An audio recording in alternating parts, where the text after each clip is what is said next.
Você conhece os recifes de corais? E as algas marinhas, já ouviu falar? O que são? Como vivem? Já parou para pensar que as coisas que você faz no seu cotidiano podem afetar o ecossistema marinho? Não pensou? Assista esse vídeo para entender a imensa importância da vida marinha e a riqueza infinita desse ecossistema tão vasto. Quando falamos sobre vida marinha, geralmente pensamos nos diversos animais que habitam os oceanos. Mas você sabia que as algas e as cianobactérias desempenham um papel crucial na manutenção desse ecossistema? Se eu te contar que além de fornecer oxigênio para as águas, elas fornecem oxigênio para nós também? Isso mesmo, o pulmão do mundo, ao contrário do que muitos acham, não é a Amazônia, e sim as algas que habitam os oceanos. Isso não significa que ela não seja importante. A floresta amazônica tem um papel muito importante na umidificação do ar, mas isso fica para outro vídeo. As algas possuem uma vasta variedade de espécies com diferentes características, podendo medir de milímetros a metros de altura. Podem ser unicelulares, viverem solitárias ou em colônias, serem filamentosas ou não, e podem também apresentar pigmentos acessórios que as auxiliam no processo de fotossíntese, já que a água refrata a luz, dificultando esse processo. Falando em fotossíntese, você lembra como funciona, né? É um processo fotoquimiosintetizante que consegue transformar a energia luminosa em energia para si, empenhando um papel muito importante também na fixação de carbono. Agora, você com certeza já deve ter ouvido falar dos corais, mas o que é de fato um coral?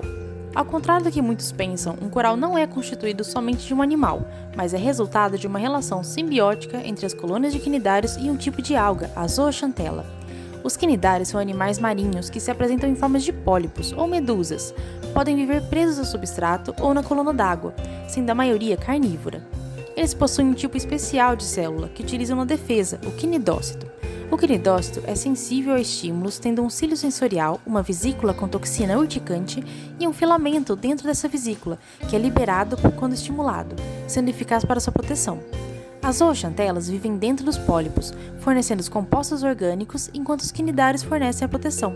As substâncias produzidas por essas algas podem inclusive influenciar as cores dos corais. Os corais atuam como berçário para diversas espécies de peixes que desovam nos recifes. Além disso, esses recifes protegem a costa de tempestades por serem uma estrutura geológica submersa. São sistemas marinhos com uma biodiversidade imensa, com espécies de grande potencial farmacêutico. Os corais também secretam um exoesqueleto calcáreo de carbonato de cálcio, que após a sua morte permanece sem se decompor, restando apenas uma estrutura branca.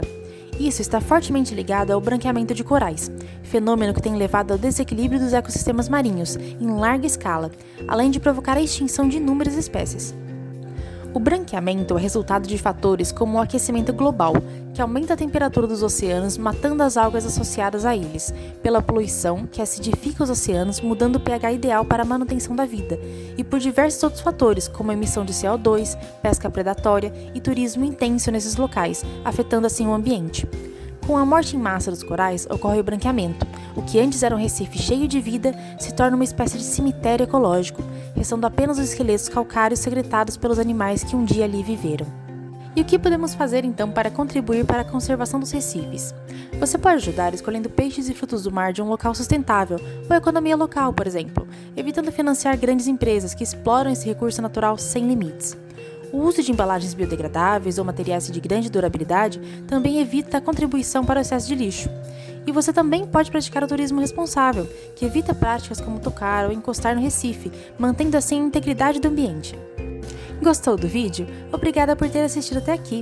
Clique em compartilhar para que mais pessoas sejam bem informadas sobre o branqueamento de corais e possam ajudar na conservação do nosso meio ambiente.